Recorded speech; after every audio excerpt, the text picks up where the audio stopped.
sans exception.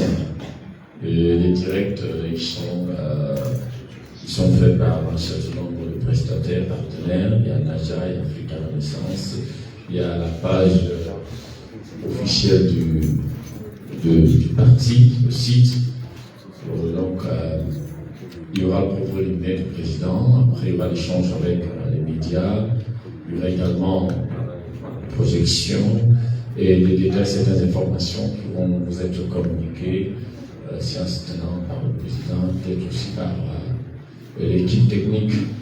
Donc voilà, pour toutes les questions, faites-le au maximum ici, parce que quand on finit, à l'extérieur, il n'y aura pas d'autres questions, donc des questions pour éviter. Il donne souvent la parole de toutes les questions. Voilà. Merci.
Mesdames et messieurs, veuillons nous lever pour accueillir le président.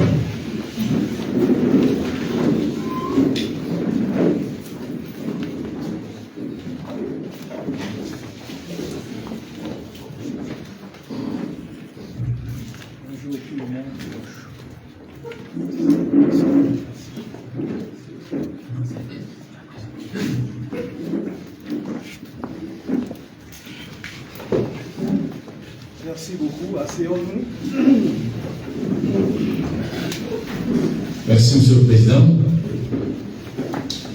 Mesdames et Messieurs les vice-présidents, Monsieur le secrétaire général du MRC César, Mesdames et Messieurs les membres du présidium du parti, Mesdames et Messieurs les professionnels des médias, Mesdames et Messieurs les militants du parti, bienvenue donc à la conférence de presse que donne à l'instant même le président national. Nous aurons quelques grandes articulations. D'abord, sa déclaration que nous allons suivre très attentivement, Par la suite, lui-même nous indiquera à quel moment on aura l'échange avec les journalistes. Il y aura également une projection sur écran qui est en rapport avec l'objet de la déclaration du président.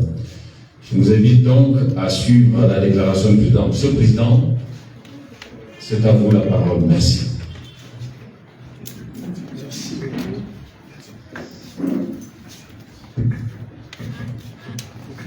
Que le mot marche. Merci beaucoup, Monsieur Bateau, pour ces propos introductifs. Je voudrais avant toute chose remercier chaleureusement la presse et les médias venus nombreux à l'occasion de cette rencontre qui renouvelle en réalité une pratique qui était bien établie entre les femmes et les hommes des médias de notre pays et notre parti politique, le mouvement pour la renaissance du Cameroun. Je voudrais saisir cette occasion pour saluer à mon tour les membres du directoire ici présents, les vice-présidents, les conseillers spéciaux, les membres du territoire, saluer les amis politiques qui sont toujours présents à l'occasion des grands événements, des grands moments, et qui ne nous ont jamais fait défaut. Merci d'être là. Je reviens après presque 10 mois, peut-être un peu plus, un peu moins, en tout cas depuis août 2025, devant les médias, pour parler au nom de notre parti, de mon parti, c'est-à-dire celui dont je suis militant, fier de l'être, qui est le mouvement pour la renaissance du Cameroun. L'actualité nous donne l'occasion de le faire, même si nous avions prévu d'organiser une rencontre avec la presse à un autre moment, mais l'actualité politique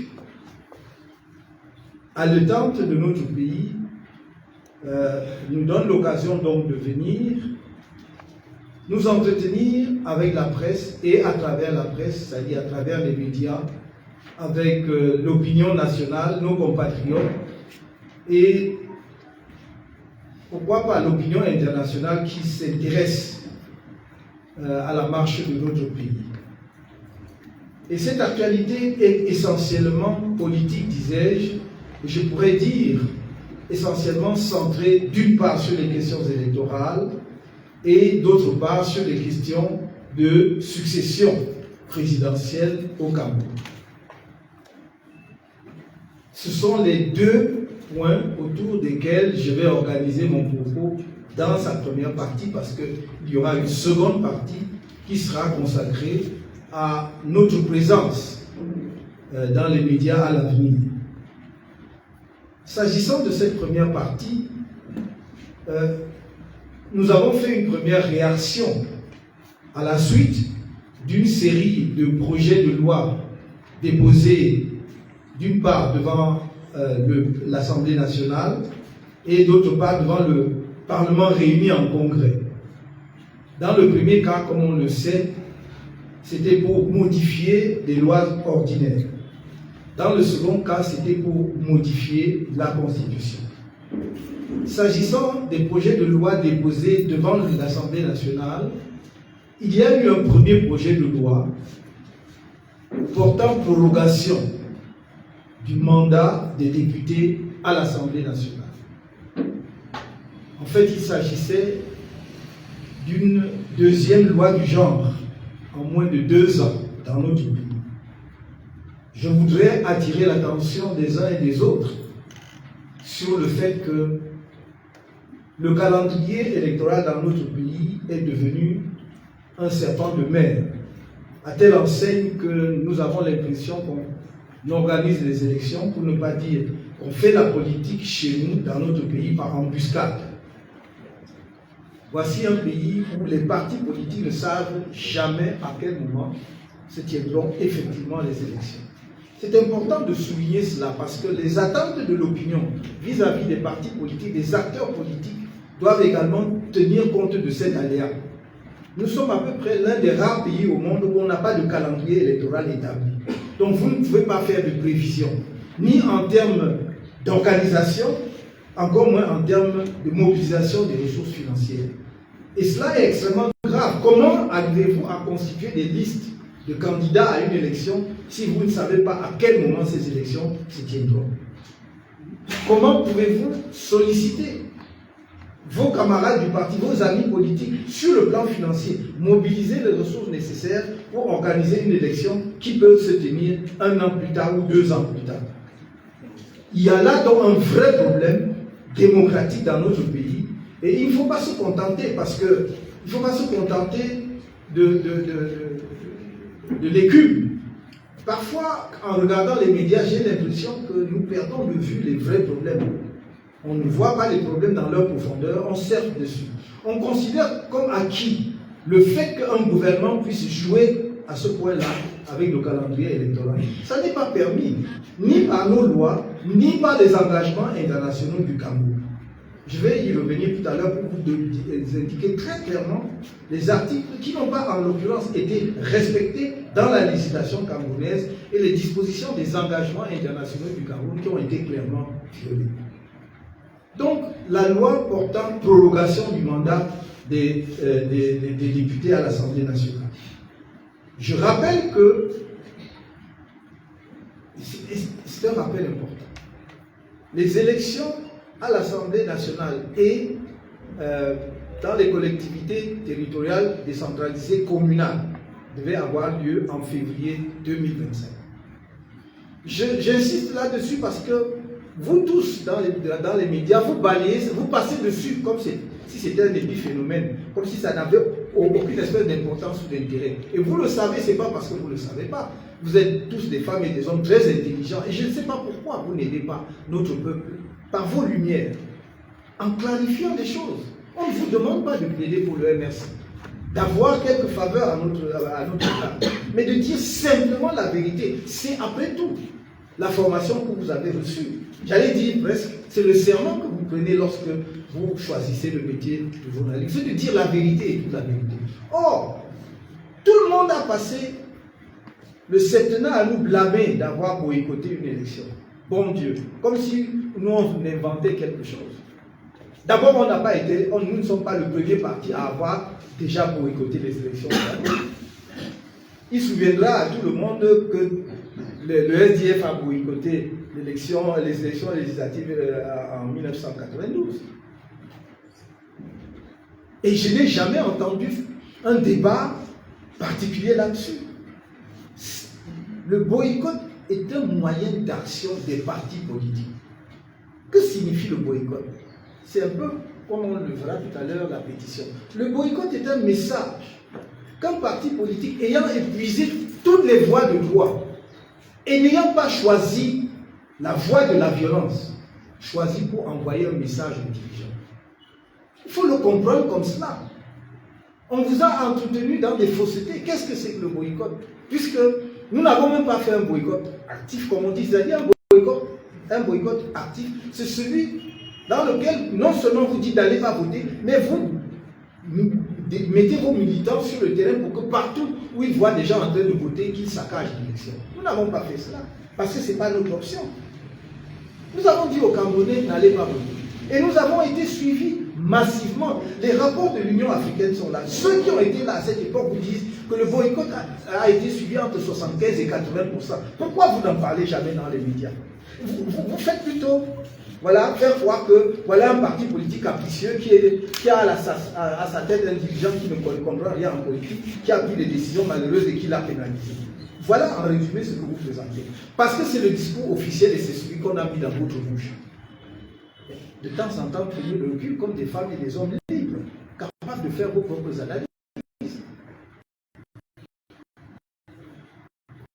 Vous n'avez même jamais expliqué aux Camerounais pourquoi nous avons fait le boycott. C'est-à-dire, on a présenté ça juste comme des gens égalistes. Mais nous avons donné les motifs du boycott. Qu'est-ce que nous avons dit, on va les élections législatives 2020. N'oubliez pas, la crise dans le Nozo, dans la partie anglophone du pays, était à son pic. Et nous avons dit, on ne peut pas organiser les élections dans ces deux régions de notre pays à cause du conflit armé. Donc si on ne peut pas le faire et on organise néanmoins, cela veut dire que nous aurons nous-mêmes, pour prendre la terminologie des autres, les francophones, la République du Cameroun aura acté le rejet ou la partition du pays, puisque vous ne donnez pas l'occasion à une zone en guerre d'exprimer et d'entrer dans le jeu politique républicain en exprimant son suffrage. Pour les députés, donc sa représentation dans la représentation nationale et pour la gestion des collectivités locales. Voilà le premier point. Je ne sais pas pourquoi personne n'a jamais fait un arrêt là-dessus. Vous croyez que c'est une question mineure, que c'est une question secondaire, le souci de préserver l'unité de notre pays en essayant de faire en sorte que tout le monde participe au jeu républicain. Mais on a voulu tourner ça contre nous parce que les cabinets noirs et tous les laboratoires où on dépense des milliards à payer des gens qui inventent des bêtises, on vous a inventé un discours, préparé un discours que vous avez répété et on a répété et c'est ça qui est dans l'opinion. Ça c'était le premier élément, la crise du Nozo. Deuxième élément, nous avons dit il y a le rôle d'homme électoral de 2018 qui n'est pas terminé. Et notre souci, c'était que s'il y avait vraiment une dynamique d'ouverture et qu'on était un temps soit peu attentif aux Camerounais, on aurait dit, puisque nous demandions la révision du code électoral depuis au moins 2013-2014, on aurait pu dire, ok, l'élection est derrière nous, voyons comment on fait pour que les règles du jeu soient meilleures et pour que pour les élections à venir ou futures, il n'y ait plus des ratés et des motifs ou des causes de la crise post-électorale. Mais est-ce que vous avez jamais vu une moindre réunion, moindre rencontre où on parlait de discuter des modifications du code électoral? Au contraire, il y a 2 ou 3 ans, en fait 2023-2024, nous avons passé le temps, y compris avec des partis politiques représentés à l'Assemblée nationale, c'est-à-dire des députés encore actifs, qui sont d'ailleurs actifs juste aujourd'hui. On a passé presque 1 an à travailler sur des propositions de modification du code électoral qu'on a soumis au gouvernement, à commencer par le chef d'État en fonction. On n'a jamais même accusé de section de cela. Au contraire, lorsque nous avons voulu publier, présenter les résultats à l'hôtel nous sommes, que nous avons loué et payé, on ne veut plus nous disperser. Avec les députés. Donc il ne faut pas que l'on vous fasse croire que le fait d'avoir quelques députés éparpillés sur les bancs de l'Assemblée nationale change quoi que ce soit, parce qu'on ne les respecte pas.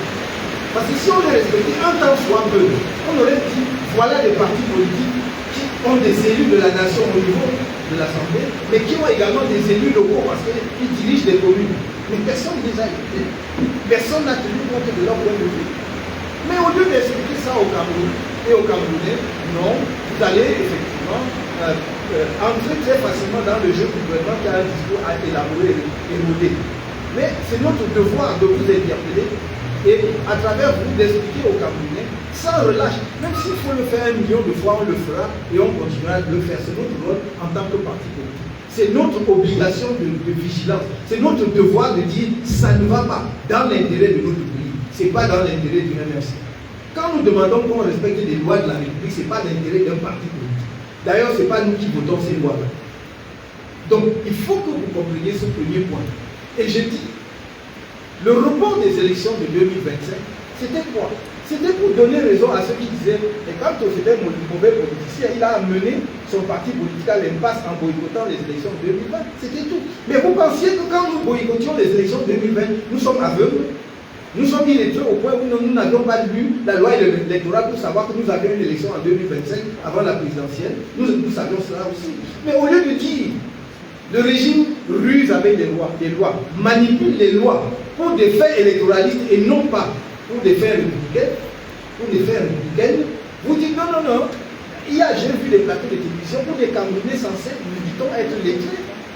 Dit, mais le gouvernement peut faire ce qu'il veut, c'est la politique, donc on peut jouer. Mais si on en est là, ce n'est pas la peine. Ce n'est même pas la peine de continuer. Parce qu'à ce moment-là, les lois ne servent à rien puisqu'on peut jouer avec ça à tout moment, juste parce qu'on est en position de force. C'est-à-dire parce qu'on a les forces de défense et de sécurité avec soi. Et la justice qui l'accompagne, c'est tout. Mais si c'est à ça que notre pays est rendu et que vous acceptiez cela, qu'il soit dit clairement que c'est ça. Et je crois que les uns et les autres, nous avons d'autres choses à faire qu'à perdre notre temps.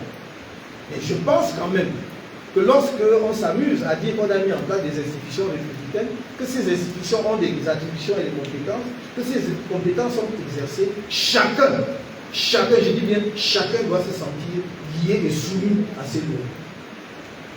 Je ne quitterai pas ce point en disant, pour les mêmes raisons, on a reporté les élections locales, c'est-à-dire municipales, en 2020, puisque ce sont toujours des élections couplées depuis un certain temps.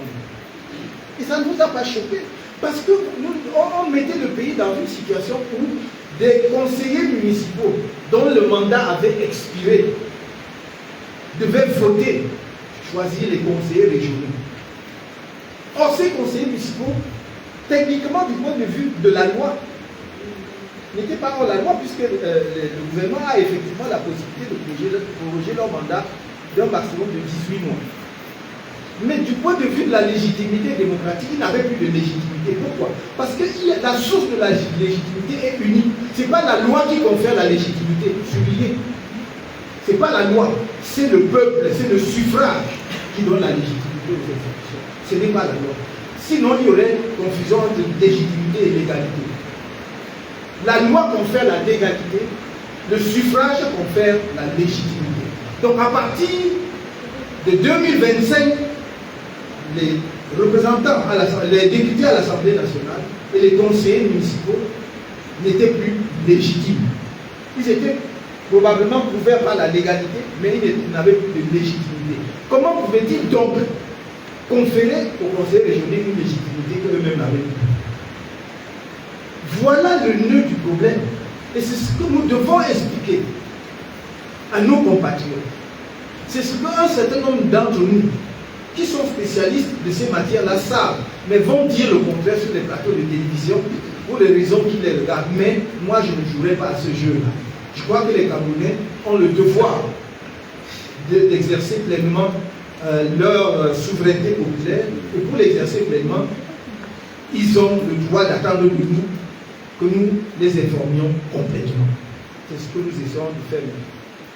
On a fait la prorogation du mandat en 2025 pour que le MRC n'ait pas d'élu, pour ne pas avoir à se présenter à l'élection présidentielle. C'était tout l'objectif, il n'y avait pas autre chose. Parce que le gouvernement ne peut pas vous dire en 2025 qu'il y a trop d'élections. Oui, l'année 2025, il y a trop d'élections. Comme s'il découvrait le calendrier électoral. Alors que c'est lui qui le connaît. Il savait parfaitement qu'il y aurait toutes ces élections. Et le Cameroun n'est pas un pays qui est à quelques milliards près, j'allais dire, pour organiser les élections. Donc on pouvait organiser les élections. Mais il fallait absolument donner raison à quelqu'un qui braillait quelque part pour dire que le MRC ne présentera jamais de candidat. Et on nous a dit, voilà, c'est clair, c'est définitif. Attendez même 2032. Mais je crois que même en 2032, c'est trop tôt. Ils vont dire en 2050 ou 60. Mais je saisis cette occasion pour vous dire ceci. En 2024-25, on a passé le temps à vous dire que, en citant maladroitement un principe juridique, dont l'auteur de la citation, ma foi, je suis persuadé, ne sait même pas quelle en est la signification et la portée. En disant, nul ne peut se prévaloir de sa propre turpitude.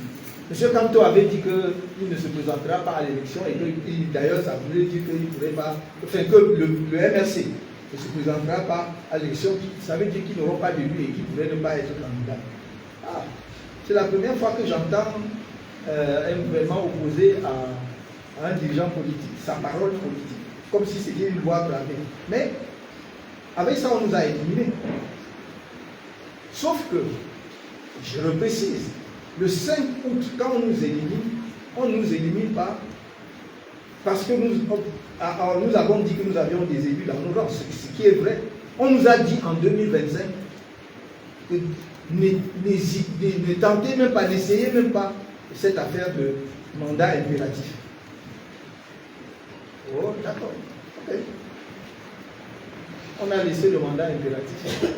On a trouvé un parti politique qui a porté notre candidature. Et on a découvert subitement, nuitamment, que ce parti politique avait un autre président que celui qui avait signé les documents de notre institut. Il est sorti, mais il a disparu comme il est venu. Pire, alors qu'on a passé 2021 à nous dire que le mandat impératif n'existe pas, allez demander au Conseil régional de l'Ouest s'il n'y a pas un parti politique créé, je crois même en 2023 ou 2024, en tout cas, qui n'a jamais participé à aucune élection, qui est allé débaucher, trouver des élus, en tout cas dans un autre parti politique, pour se constituer un groupe qui a permis qu'il ait un conseiller régional élu.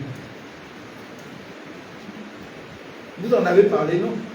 Les médias n'en ont pas parlé, parce que c'est rien. Tant que ce n'est pas le MRC qu'il faut enterrer, tant que ce n'est pas Kanto qu'il faut tuer politiquement une fois pour toutes, ça n'intéresse personne.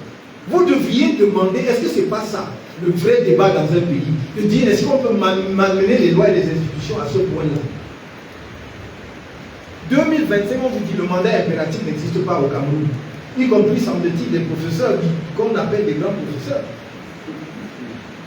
Et la même année 2025, il y a des partis politiques nés récemment et en tout état de cause qui n'avaient jamais pris part à aucune élection dans le pays, qui se sont retrouvés avec des élus au point où ils ont des représentants au Conseil régional. Ça, au Conseil régional de l'Ouest et puis au Conseil régional du Nord. Il y a deux régions, deux partis qui sont sortis, on ne sait d'où, qui ont des élus et qui sont représentés dans les conseils régionaux. Je n'ai pas vu un seul débat sur vos plateaux de télévision, dans vos médias là-dessus. Vous trouvez que c'est normal? Et après vous allez, si c'est moi, c'est trop facile. Tout le monde peut m'engueuler et tout le monde peut m'insulter. J'accepte. Mais de grâce, une fois que vous êtes reposé un peu des insultes envers moi, dites au moins un peu la vérité au Cameroun. Prenez votre repos en disant la vérité au Cameroun. C'est quand même pas normal qu'on n'ait pas de débat. Alors que c'est pour cela qu'on a éliminé un candidat à la présidentielle. Maintenant, je disais qu'en 2025, on nous a dit nul ne peut se prévaloir de sa propre culture. Au point où on a tenu une réunion des gouverneurs de région et présenté la vidéo d'un candidat potentiel à l'élection présidentielle pour lui opposer donc ses propos. Pour m'opposer mes propos. Donc c'était de dire au gouverneur, vous voyez ce monsieur, c'est un peu comme si à l'état-major de la police, on identifie un bandit qu'il faut traquer. Que partout, il faut le... Voilà sa photo, hein, c'est à ça tous les gens. Maintenant, je vais simplement demander à la même personne et aux uns et aux autres de faire la même chose avec le président en fonction. Parce que vous avez bien, et si vous ne l'avez pas, je vous l'envoie, la vidéo dans laquelle il a dit que il ne peut pas désigner un dauphin. Parce que ça sonne mal, c'est comme si on était en monarchie. Il ne désignera jamais un successeur. Sa vidéo existe. Mais il vient de modifier la constitution pour créer le poste du dauphin. Vous ne dites rien. Alors lui peut se prévaloir de sa propre culture. Mais nous, non. C'est très sérieux ce que je vous suis en train de vous dire. Si vous ne comprenez pas qu'avec ça, nous n'allons nulle part en tant que pays, alors vous avez raté le métier. Parce que votre métier est noble et grand. Parce que c'est le métier, en fait, que vous arrogez le droit de parler du haut à tout le monde. C'est pour ça qu'on disait, en fait, dans le pays, que vous êtes le quatrième pouvoir. Mais c'est comme si vous preniez ça et vous mettez dans l'eau vous-même. Jouez votre rôle, qui n'est pas de plaider pour un camp ou pour un autre, mais d'éclairer l'opinion complètement. Donc il y a une vidéo, si vous ne l'avez pas, vous nous faites savoir, vous le faites savoir, et on va vous l'envoyer.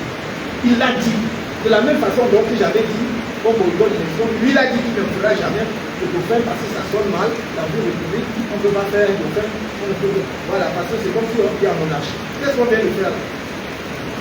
Donc lui-même il est disqualifié. Je crois qu'il devrait comprendre que, en tout cas, ceux de son gouvernement qui s'assignent le rôle qu'on a joué en 2024-2027 sur cette scène.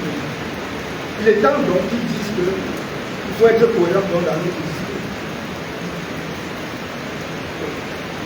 Voilà la prolongation en 2025. On en voit en 2026.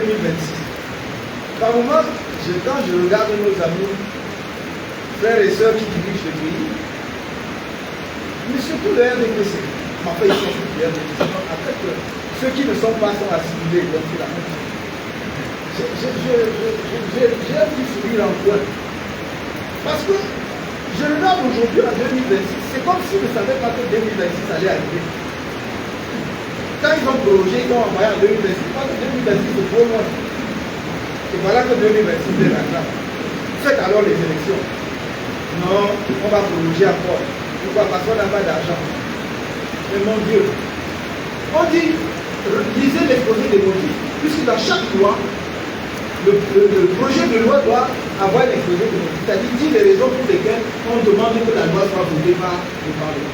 Et il est dit deux choses, deux motifs.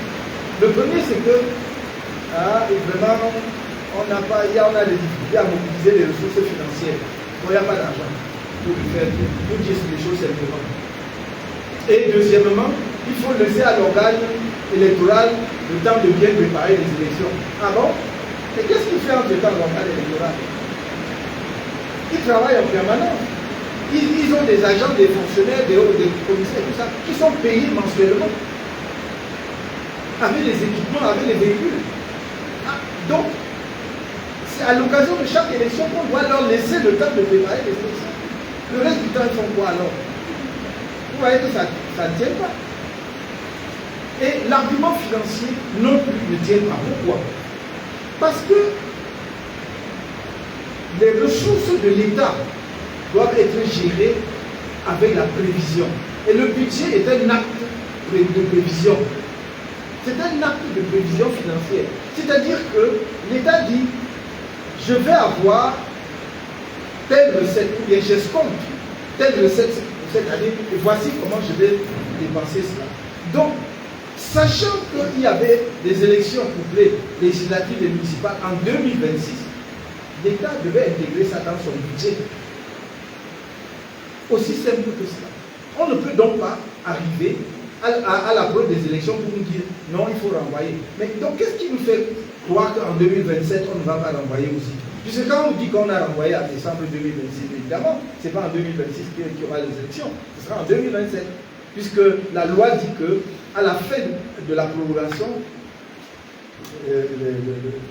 l'exécutif a fait, le gouvernement a 40 jours au moins, ou 120 jours au plus pour organiser les élections. Même si vous prenez 40 jours, on est déjà à janvier, février 2027. Et si vous prenez 120 jours, à plus forte raison, on est en avril. Donc, les élections au mieux sont prévues en avril 2026.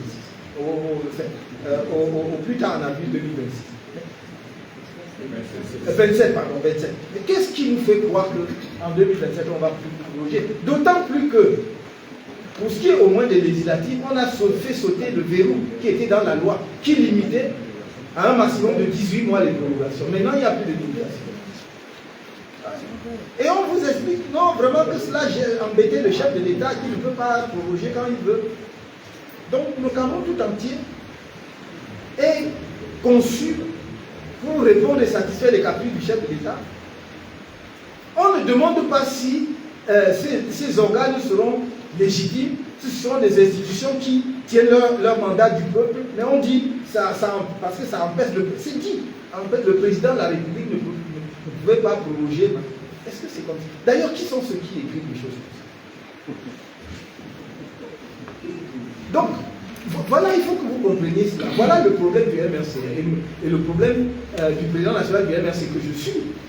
Il ne faut pas croire que nous sommes opposés à des individus ou opposés à des réformes. Mais il y a des lois.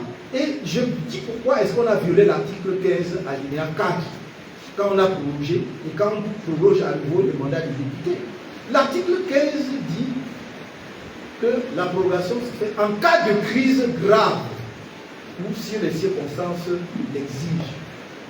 Crise grave, il n'y a pas.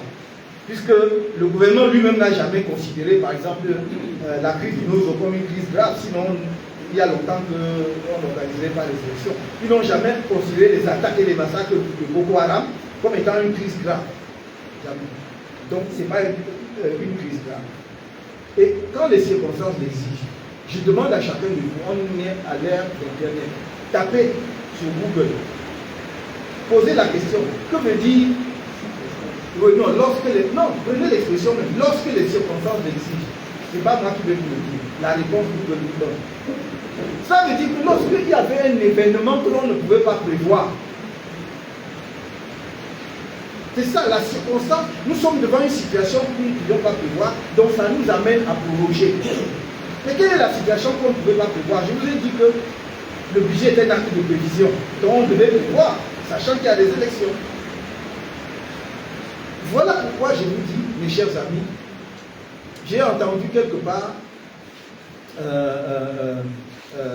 des propos tendant à faire croire que bon, ce sont nos contempteurs, donc ça ne nous surprend pas, que nous étions, quoi que l'on fasse, des montants, etc.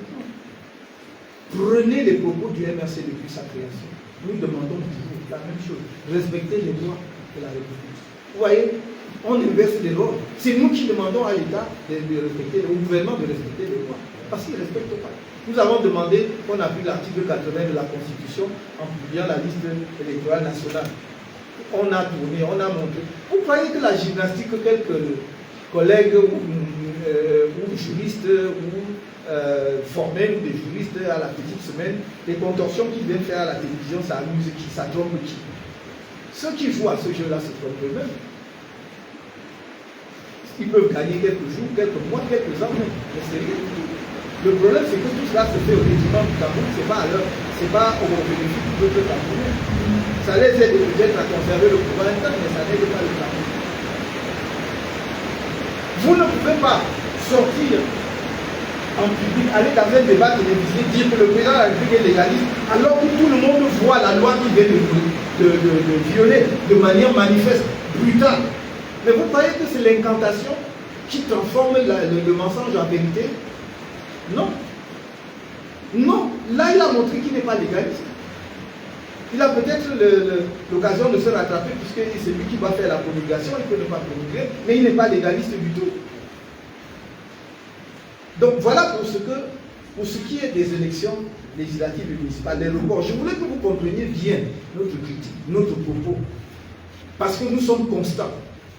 Et nous sommes constants dans notre volonté de rassembler les Camerounais, de faire que le jeu politique se fasse sur la base de règles claires, dans un contexte où on peut avoir la concorde nationale, s'entendre pour que celui qui a gagné soit vraiment le vainqueur et que les autres respectent sa victoire.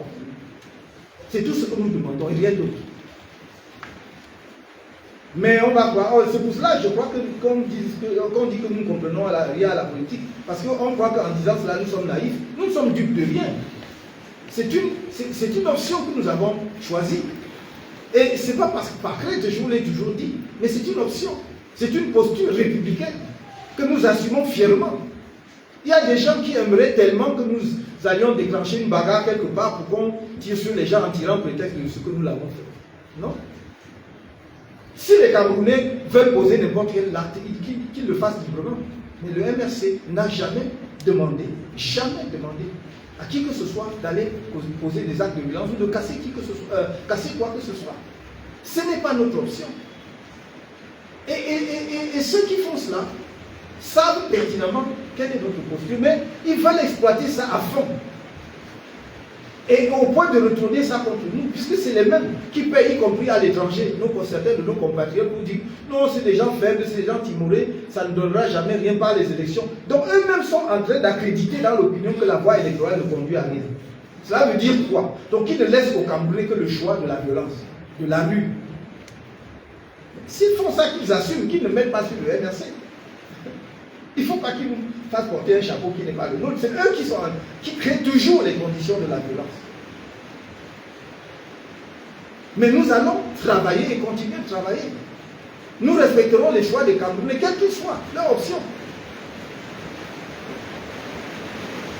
Voilà ce que je tenais à vous dire, en ce qui concerne le report des élections législatives et municipales. À l'heure où je vous parle, aucune des institutions publiques n'a la légitimité nécessaire pour parler au nom des Camerounais. S'ils parlent, ils peuvent parler au nom de la personne qui a prolongé leur mandat. Ils ne parlent pas au nom des Camerounais. Ils ne parlent pas, ils ne peuvent pas parler au nom des Camerounais. Parce que les Camerounais ne leur ont donné aucun mandat. Leur mandat a expiré depuis. Il faut qu'ils le sachent. Qu'il s'agisse des députés, des conseillers municipaux ou des conseillers régionaux. C'est un fait. Ils ont un mandat légal. Ils n'ont pas un mandat légitime. Et cette non-légitimité ou illégitimité s'étend au président de la République. Son élection est vivement contestée. Je n'ai pas pris part à cette élection. J'ai donné ma position républicaine.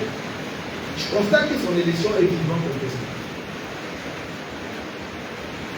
Mais le sujet d'aujourd'hui, ce n'est pas sur son élection ou sa non-élection. Le sujet d'aujourd'hui, c'est qu'en étant président qui a donc prêté serment, les actes qui se posent sont contraires à la Constitution qu'il a prêté serment de protéger. Le 6 novembre 2025, le président de la République, en fonction actuelle, a prêté serment de protéger la Constitution. Il est le garant de la légalité. Or, et cela doit être bien clair, mes chers amis, peuple camerounais, il faut que ce soit bien clair. On a déplacé le débat. J'entends aujourd'hui, et je lis les journaux, c'est comme si le débat était sur est-ce qu'il est bon d'avoir un bon vice-président ou pas. C'est pas ça le débat. Nous n'avons rien contre le fait qu'il puisse exister un vice-président au Cameroun. Mais il doit être, le poste de vice-président doit être créé conformément et dans le respect de la Constitution. Voilà tout notre problème. L'acte législatif de révision constitutionnelle qui vient d'être adopté par le Congrès en attendant sa promulgation est un acte inconstitutionnel. C'est un acte inconstitutionnel. Cet acte viole de façon flagrante l'article 64 de la Constitution de la République du Cameroun. Je n'ai pas cité deux articles, je vous en cite un seul. L'article 64 de la Constitution du Cameroun, je demande qu'on projette ça, qui, chacun peut voir à l'écran, dit « Aucune procédure de révision ne peut être retenue si elle porte atteinte à la forme républicaine de l'État, à l'unité et à l'intégrité territoriale de l'État et aux principes démocratiques qui régissent la République. » Aux principes démocratiques qui régissent la République. Quel est le premier principe démocratique? C'est l'élection. C'est le tout premier principe démocratique. Et c'est ça qu'on a vu. Car la réforme constitutionnelle qui vient d'être adoptée nous amène à une situation où le président de la République élu, ne rentrant pas dans la contestation de son élection ou pas, le président de la République élu va nommer, quand il veut d'ailleurs, quand il veut, un vice-président qui a droit de succession en cas de vacance du pouvoir, c'est-à-dire si le président de la République démissionne, s'il est dans l'incapacité de gouverner, par exemple parce qu'il est malade, ou s'il décède. On vous dit, le vice-président qui a été nommé, donc que les Camerounais n'ont pas élu, va devenir président de la République. Voilà le problème, voilà notre problème. C'est que c'est contraire à cet article. Ce n'est pas un problème d'opportunité de la création d'un poste. C'est un problème de légalité constitutionnelle de la création de ce poste. Écoutez bien mon propos. Ce n'est pas un problème d'opportunité de la création du poste. Est-ce que c'est bon? Est-ce que c'est pas bon? Non, ça c'est l'opportunité. Est-ce que c'est bon? Mais c'est un problème de légalité constitutionnelle de de la création du peuple. Est-ce que c'est conforme à la Constitution de la République? Non. Ce n'est pas conforme. Et ce faisant, le président de la République qui a déposé le projet de loi et qui va sans doute le promulguer, aura fait quoi? Non, il aura parjuré, il aura fait un acte de parjure. Parce que, en violant la Constitution, il viole son serment dans lequel il dit qu'il jure de protéger la Constitution. Donc il aura fait un parjure. Il faut savoir tout cela, mes chers amis. C'est ça le vrai débat de notre pays. Tout le reste est bavardage. Tout le reste est oiseux parce que chacun peut avoir son opinion pour dire. Parce que, vous voyez, on sait comment les Camerounais sont fuyants. Comme on dit au Congo ça. Bon, c'est qui qu'on va nommer vice-président de la République? Il y a déjà des noms qui circulent un peu. Donc vous voyez, toute l'attention est focalisée sur qui? Mais vous allez élaborer un fauteuil branlant et vous voulez mettre quelqu'un dessus. Il faut d'abord arranger le fauteuil qui tienne. Oui. Le fauteuil que vous voulez donner au vice-président, il est branlant. Donc il faut d'abord que les bases de ce fauteuil soient solides. Et ces bases sont juridiques et constitutionnelles. C'est mon devoir, c'est notre devoir en tant que formation politique d'informer et d'éclairer l'opinion camerounaise là-dessus. Vous devez le savoir. Et j'ai donc dit que ceci est inacceptable. Venant d'un président de la République qui a fait des études de droit, et pas de n'importe quelle filière juridique, des études de droit public. Il ne peut pas ne pas savoir cela. Mais pourquoi le fait-il? Pourquoi fait-il cela à son pays qu'il a dirigé pendant 43 ans? Pourquoi peut-il faire ça? Pourquoi? Donc, je fais mon devoir d'alerte. J'exerce mon devoir de vigilance. À chacun d'assumer ses propres responsabilités. J'ai entendu dire qu'il est responsable devant l'histoire. C'est là qu'il est. C'est sur ça qu'il est responsable devant l'histoire. Ce n'est pas quand on l'amène, ou bien quand lui-même, je ne sais pas si on l'amène, mais quand lui-même choisit des options qui sont brinque-ballantes. Et je voudrais dire que, en choisissant cette voie, c'est-à-dire en permettant à un vice-président de la République non élu de devenir président de la République, et je signale au passage que ce vice-président non élu, une fois qu'il est devenu président, peut lui-même nommer un autre vice-président non élu. Est-ce que vous voyez le schéma? Vous voyez dans quoi on engage le pays? Non, il faut être sérieux. Donc, je dis donc, par rapport à la constitution camerounaise, il y a un parjure. Maintenant, par rapport aux engagements internationaux du Cameroun, projetez-moi les textes que le Cameroun a signés. Il y a deux. Il y a l'acte constitutif de l'Union africaine. Nous sommes membres, en tant que pays, nous sommes membres de l'Union africaine. Et nous avons ratifié la charte africaine de la démocratie, des élections et de la gouvernance. C'est d'ailleurs la signature du Cameroun qui a permis que cette charte entre en vigueur. Donc nous avons pris des engagements. Regardez l'alinéa 4 de l'article 4 de l'acte constitutif de l'Union africaine, c'est-à-dire de la constitution de l'Union africaine. Qu'est-ce qu'il dit? Condamnation et rejet des changements anticonstitutionnels du gouvernement. C'est moi qui ai écrit. C'est pas moi. Et le Cameroun a adhéré, a ratifié un membre et siège. Condamnation et rejet des changements anticonstitutionnels. Certains vont vous dire sur les plateaux de télévision, parce qu'ils se croient toujours plus intelligents, malins que les autres. Et on vous dit que non, c'est ça visait les coups d'État. Non, on a dit anticonstitutionnel, on n'a pas dit changement par coup d'État. Et d'ailleurs, même là, si on disait coup d'État, il fallait savoir si les coups d'État militaient ou coups d'État, parce qu'il y a aussi les coups d'État civils, les coups d'État constitutionnels. Et c'est ça qu'on fait. Donc, ces changements anticonstitutionnels. Quand vous faites des débats, mes chers amis, je vois de grosses chaînes de télévision ici, ils sont tous là, ceux qui m'insultent tous les jours, comme ceux qui font ma chaîne. C'est pas un problème, je vous ai toujours dit ça en ce qui me concerne. Mais faites des débats, même si vous êtes payé pour dire autre chose, à un moment donné, vous devez quand même un devoir, un peu de vérité, même, faites semblant même un peu. Que non, que bon, Posez la question pour qu'on comprenne que bon, il y a là quand même un problème, voilà, à tout le monde. Mais ne venez pas à la télé pour vous voyez, frapper de votre lourd marteau de journalistes qui vous contrôle le plateau, tout intervenant qui voudrait expliquer les choses de manière différente. Non.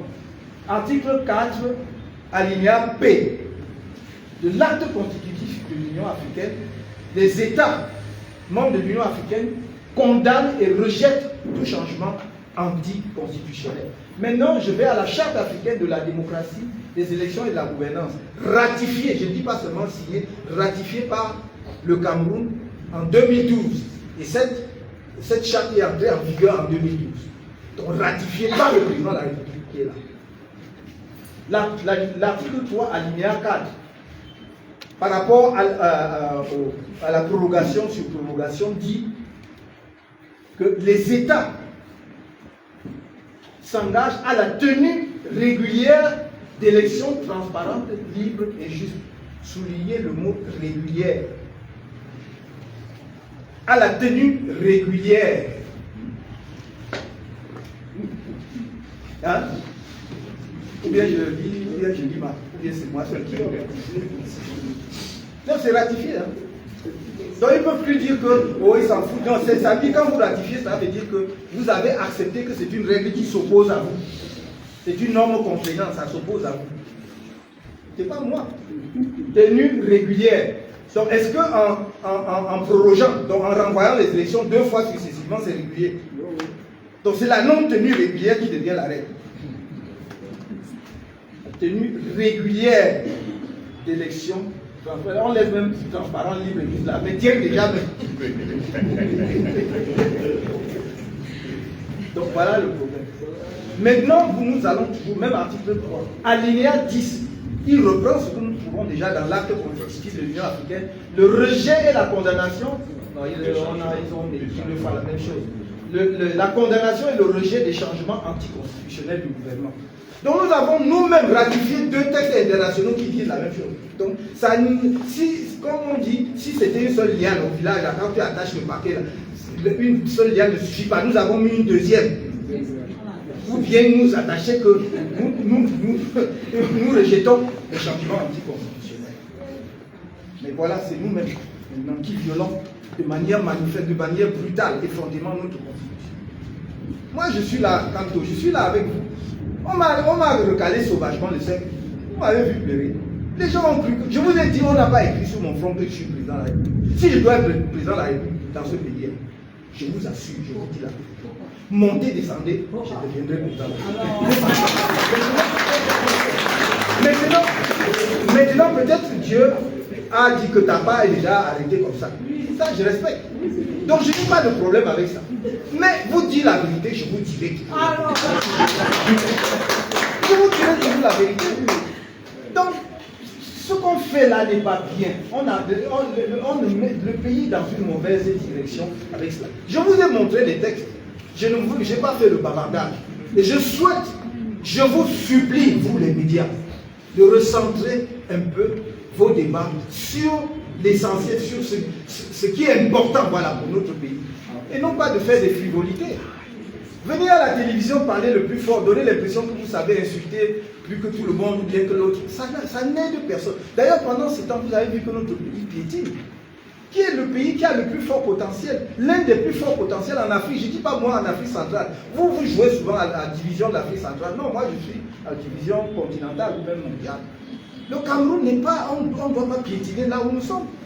Non, ce n'est pas notre niveau. J'entends dire que tel pays voisin, il est derrière ou le machin. Est-ce que c'est notre niveau? Même vous rabaissez, non? Donc, pendant que nous faisons des bêtises, les autres avancent. Arrêtons un peu les bêtises. Ça n'aide personne. Arrêtons de diviser les Camerounais les uns contre les autres. Les enjeux du monde d'aujourd'hui, c'est ailleurs.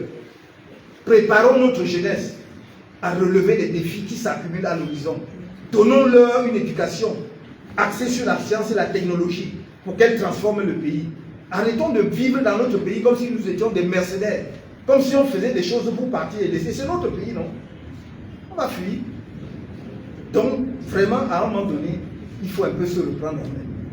Et je trouve que ces derniers temps, on est allé trop loin dans la bêtise. Donc, je ne vais pas revenir sur un certain nombre de choses parce que ça pourrait apparaître comme si je manquais de politesse vis-à-vis de tel ou tel. Ce n'est pas mon problème. On est obligé de censurer on est libre, je voulais dire, de censurer les collaborateurs que l'on veut. Mais il faut que chacun sache que quand on lui confie une responsabilité, c'est pour qu'il se mette au service du pays. Et non pas qu'il montre qu'il bombe le torse, qu'il montre qu'il est le plus fort, ou bien qu'il montre que... Non. De toute façon, si les gens veulent montrer qu'ils sont le plus fort, qu'ils aillent le ring, ils cherchent les Gungans, c'est là-bas qu'il faut qu'ils aillent montrer la force. Nous, on n'a pas la force. Si vous me cherchez sur le ring, je fuis, parce que même poids plume, je n'ai pas. Donc, ce n'est pas ça le sujet. Mais il faut travailler, réfléchir pour ce qui peut faire avancer notre pays. Voilà, mes chers amis, ce que je voulais vous dire. Je voulais vous dire cela et vous le dire avec gravité. Parce que si ces derniers temps, il y a une chose qui m'a contrarié le plus, c'est justement la manière dont nous avons brutalisé notre constitution. La manière dont nous avons brutalisé la loi fondamentale. C'est le socle. C'est comme si vous alliez dans un village, vous trouvez tous les patriarches et tous les principes qui vous disent que c'est ça qui tient le village et vous foulez tout ça au pied. Cela veut dire que vous détruisez le village. C'est ce que nous ne devons pas accepter parce que ce n'est pas bon pour notre pays. Ne semons pas une graine qui est une graine vénéneuse qui va ramper et détruire tout ce qui existe dans notre champ. Ce n'est pas bon. Je vous ai toujours dit cela. Je n'ai jamais changé de posture, d'opinion, et je continue de le faire tant que j'aurai le souffle pour le faire. Voilà ce que je voulais vous dire sur cette première partie. Et devant cette situation, comme je vous l'ai dit, nous avons pensé que le gouvernement a manqué une occasion d'informer l'opinion camerounaise. J'allais même dire d'éduquer l'opinion camerounaise sur ce qu'il veut faire. À quel moment nous avons eu un débat au sein du pays? Je ne parle pas de débat sur les plateaux de télévision, je parle des débats où on voit des ministres de la République, des personnalités expliquer aux Camerounais que voilà, le pays est rendu à un point où on pense qu'il faut un vice-président de la République en cas de ceci et cela. Les gens pouvaient être d'accord ou pas, mais on aura au moins eu la décence de leur expliquer ce qu'on veut faire. On ne l'a pas fait. Il n'y a pas eu de consultation avec les forces politiques. Même pas celles représentées à l'Assemblée nationale. Parce que ce n'est pas le but. On a consulté qui? On en a parlé avec qui? On a fait quelque chose de précipité. Même lorsque les gens disaient, si on peut dire qu'ils ont battu campagne, battaient campagne pour l'élection 2018, vous ne demandez pas à un peuple de vous élire et vous faites une réforme aussi fondamentale le lendemain de l'élection sans lui en avoir parlé pendant la campagne. Ça ne se fait pas, c'est essentiel en démocratie puisqu'on vous élit sur un programme. Donc on devait savoir qu'entre autres, le président de la République demande nos suffrages parce qu'il veut modifier la Constitution. Et vous ne l'avez pas fait. Et vous venez dire que tout ce que vous avez fait, est parfait, conforme à la légalité, machin. Parce que vous avez le micro tout le temps, parce que les caméras de télévision, machin, sont sur vous, on entend que vous avez raison sur vous-même, vous n'avez raison sur personne. Parce que vous n'avez pas raison tout court. Et nous nous retrouvons, regardez vous-même, nous nous retrouvons dans une situation où maintenant nous avons, j'allais dire, un empilement d'institutions ou d'organes dans notre pays. C'est-à-dire c'est des poupées russes. Vous prenez premier président de la République, après vous enlevez le vice-président, après vous enlevez le premier ministre, après vous enlevez président du Sénat qui peut marcher. Après, donc, on fait des poupées russes. Quel est le projet? Donc c'est un empilement d'institutions. Le premier ministre, le président du Sénat, qui on nous fait croire que justement c'est pour assurer la transition sans heurts calme du pouvoir. Mais le président du Sénat était déjà là pour cela. Il était dit qu'en cas de vacances de la présidence de la République, pour n'importe quelle cause, si la présidence est vacante, le président du Sénat assure l'intérim et organise l'élection au plus tard dans les 120 jours. Est-ce qu'il y avait un problème alors? Maintenant, on enlève cela et on vous dit non, oui, le président, non, il doit, machin, il doit pouvoir nommer quand il veut. On se rend compte que ça. Il n'y a même aucune. D'abord, on dit qu'il peut. Ça veut dire qu'il peut attendre juste la dernière minute pour désigner la personne. Qu'il n'y a aucun contrôle là-dessus. On peut même aller désigner quelqu'un qui, je ne sais pas moi, excusez-moi, je ne dis pas que seuls les gens qui sont allés à l'école sont intelligents, mais pour comprendre au moins les institutions, on peut même aller chercher même un illettré, puisqu'il n'est pas dit dans notre constitution, pour être candidat à l'élection présidentielle, il faut être illettré. On dit seulement qu'il faut avoir 35 ans au moins. Je crois non. Je ne crois pas qu'il y a la condition de... Donc on peut dire, aller là, même dans un fonds village. Bon, peut-être la personne viendra exercer la sagesse du village pour les aider. Mais en attendant, je dis, c'est juste, je dis à quel point le texte est conçu de façon trop large, trop sans contrôle, que donc on peut faire cela à tout moment. Vous voyez, et on a déplacé le problème tout de suite. Non, vraiment, quand c'est un francophone, ça doit être un anglophone. Et j'ai pas mal de nos frères anglophones qui tombent, qui s'engouffrent dans la... Comme si c'était ça le sujet. C'est pas ça le sujet. On vous mettra un anglophone, là ça ne changera rien. On peut même vous mettre un anglophone maintenant comme vice-président et l'enlever 2 jours après ou même la veille quand on change. C'est ça le sujet. Les anglophones n'étaient pas premiers ministres depuis des années. Les anglophones n'étaient pas présidents de l'Assemblée nationale dans ce pays. Le sujet n'est pas là. Il faut que nous ayons de bonnes institutions fondées sur de bonnes règles. Et à ce moment-là, on dit oui, quand le président de la République est francophone, il faut que son vice élu avec lui sur le même ticket soit un anglophone. That makes sense.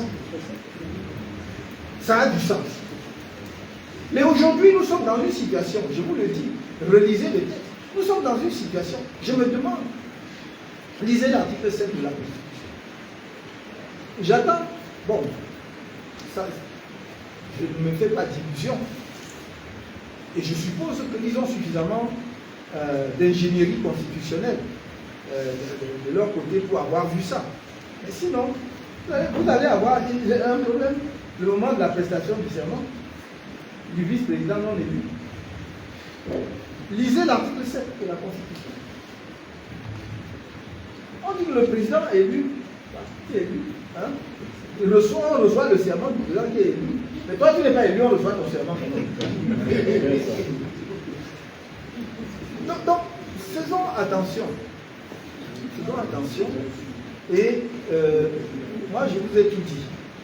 C'est mon devoir de vérité. Mais je vous ai dit, et je terminerai par là, que en ce qui concerne ce chamboulement du calendrier électoral, c'est parce que le RDPC fuit les élections.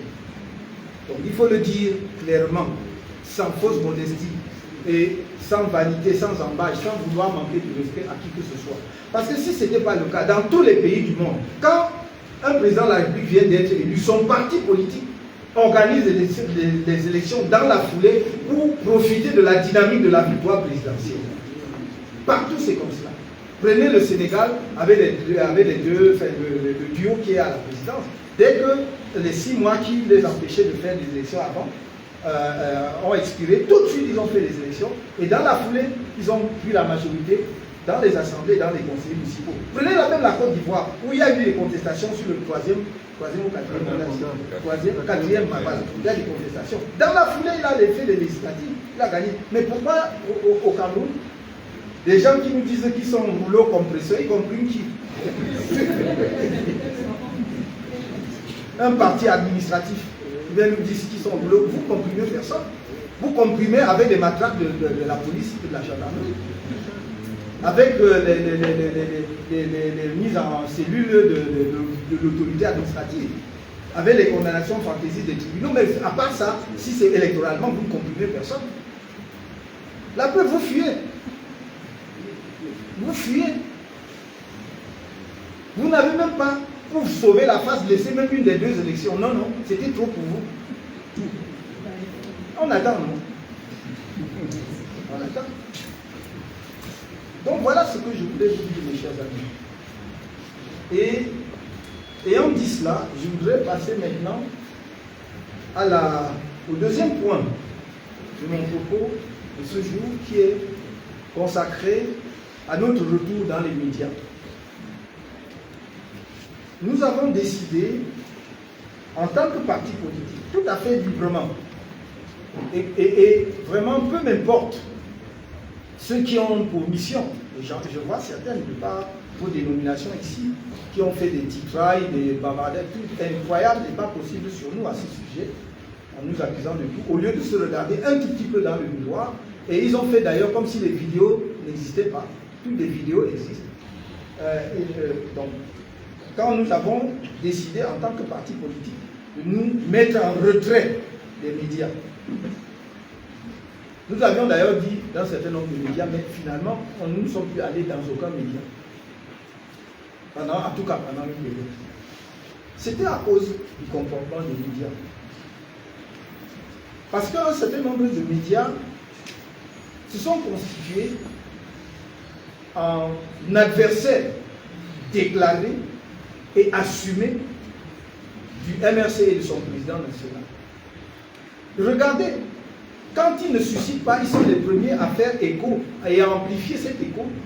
S'il y a un moindre événement au sein du MRC qui est de nature à montrer qu'on aurait une tension ou une crise, un militant, un seul, se lève, dit ce qu'il pense du parti. Et on dit, le MRC est en déliquescence. Le MRC va voilà en éclat. Mais il faut voir vos titres. Il y a des gens qui démissionnent du RDPC tous les jours. Nous n'en parlons même pas. Pour venir, y compris chez nous, on n'en parle pas parce qu'on n'est pas là pour faire ce genre de jeu. Mais vous ne dites rien. Le MRC, oh, quand tu as chassé tout le monde, y compris ceux qui ont fondé le MRC. Mais quand tu parles, tu es fort. Voilà tout ça. Tu chasses tout le monde. Tu fais ceci, tu fais cela. Donc, ces journaux, ces médias, au lieu de regarder et de dire, mais est-ce que quelque part ces gens n'ont peut-être pas raison? Est-ce qu'il n'y a pas lieu un peu de revoir comment nous menons les choses? Non, on dit non, ils nous ont accusés de ceci, ils doivent présenter des excuses publiques, on a fait ceci. Non. Nous avons pris de recul, nous avons pris du champ. Et nous avons observé. Et nous disons, nous allons revenir sur les plateaux de télévision. Et nous allons adresser des correspondances courtoises, mais très claires, aux médias dans lesquels nous souhaiterions reprendre nos activités de communication, autant qu'ils le veuillent bien. Et je voudrais simplement que chacun comprenne, je le dis et je le répète, le MRC ne demande pas de faveur, ni un traitement particulier. Le MRC demande une information objective, la vérité. Et je peux dire, parce que parfois les gens disent que mais chacun a sa vérité. Non, il arrive un moment où il y a une seule vérité pour tout le monde. Quand je vous cite par exemple l'article 64, ce n'est pas ma vérité contre la vôtre. C'est une seule vérité. Parce que c'est un texte qui ne donne même pas lieu à interprétation. Quand on dit qu'une révision constitutionnelle ne peut pas être admise si elle porte atteinte aux principes démocratiques, vous ne pouvez pas vous mettre à discuter ou à interpréter. En droit, on dit qu'on n'interprète pas ce qui est clair. Donc quand c'est clair, on n'interprète pas. Donc il faut être en mesure, donc, en tant que média, de lier ça au Camerounais et de dire voici malheureusement ce que disent les textes. On aurait voulu peut-être autre chose, mais c'est ce que dit la Constitution.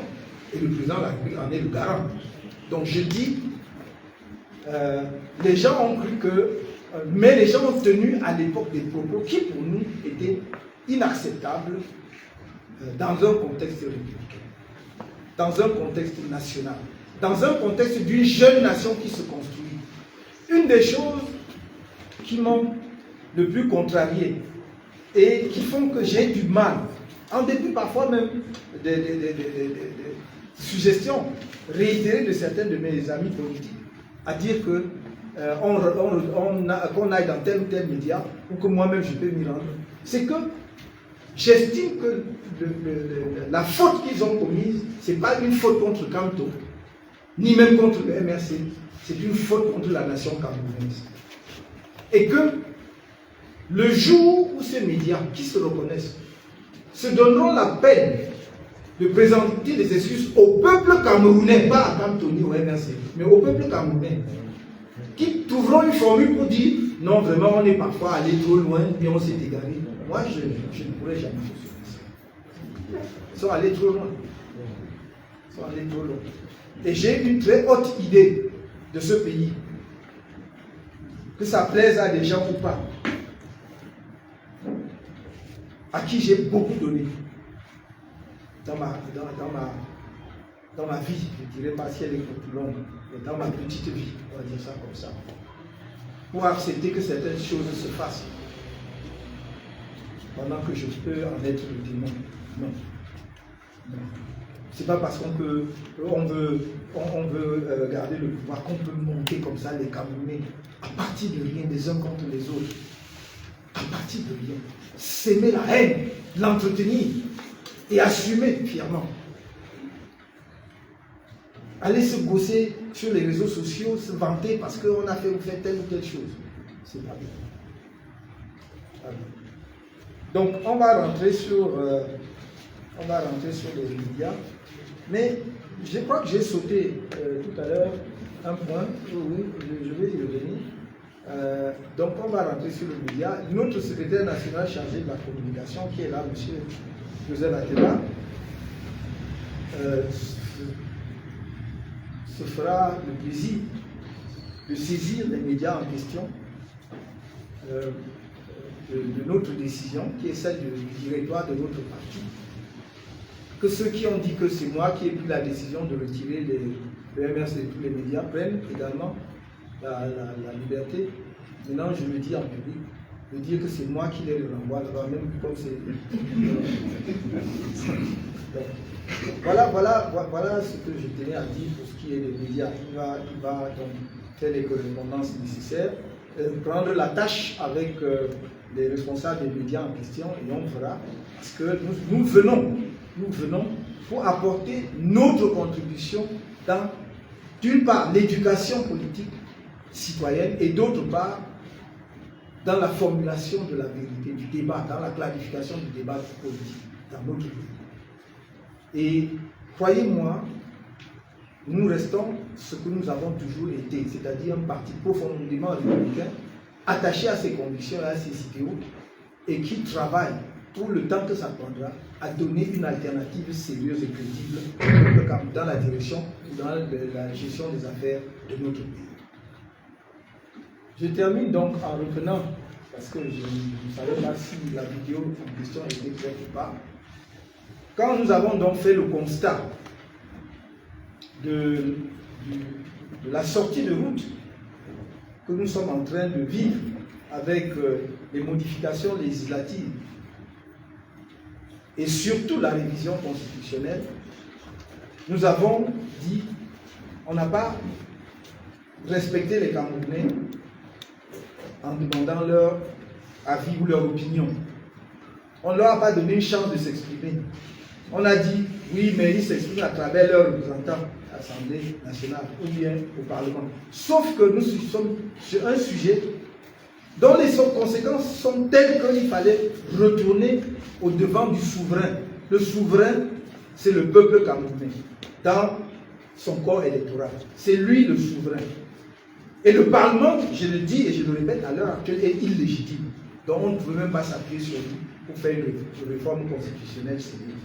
Fort de cela, nous avons donc cherché par quels moyens donner la parole, donner une occasion aux Camerounais de s'exprimer là-dessus. Et nous avons trouvé que la voie de la pétition, de faire une pétition en ligne, une pétition par Internet, était la meilleure voie. Si nous demandons aux Camerounais tout de suite d'aller marcher dans les rues, même pacifiquement, même avec l'arbre de paix, au Cameroun, on dit que c'est l'insurrection, c'est l'hostilité contre la patrie, c'est la rébellion, c'est la révolution. Voilà les termes qu'on utilise. Ça ne veut pas dire que les Camerounais ne descendront jamais dans la rue s'ils ont envie de le faire. Il faut que ce soit clair. Parce qu'en disant cela, je ne dis pas que si les Camerounais veulent descendre dans la rue, qu'ils descendent. Moi, je dis quelle est notre approche, notre démarche. Nous avons dit, nous mettons une pétition en ligne. Je voudrais ici qu'on fasse la démonstration pour que chacun voit que la pétition est très facile à remplir, à signer, très facile. Et la deuxième chose, je ne sais pas si celui qui manipule tout cela est là. On peut montrer. Merci. Oui. Merci, Monsieur le Président. Mesdames et Messieurs, comme a dit le Président, nous avons mis en place une plateforme, une pétition qui est assez simple pour permettre en fait à chaque Camerounais de pouvoir de donner son avis. Sachez une chose pour présenter un peu le contexte. La plateforme a été lancée mardi et en moins d'une heure de temps, on a enregistré plus de 1000 signatures. Et après, la plateforme a été victime d'un hacking. Aujourd'hui, nous sommes en 2 jours à plus de 94 000 signatures sur cette pétition. J'aimerais que vous applaudissiez déjà pour les faire des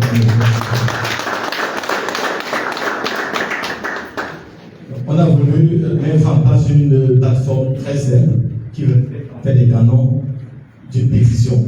Vous avez le nom ici sur mon curseur. Vous avez le nom de la pétition qui est camerounpetition.com. C'est le lien.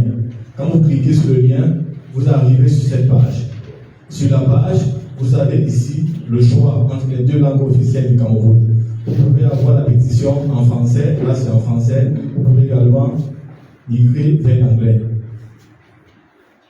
Quand vous avez sur cette page, vous avez l'objet de la pétition. Pétition citoyenne, non au coup d'État constitutionnel et institutionnel au Cameroun, perpétré par le régime LDC.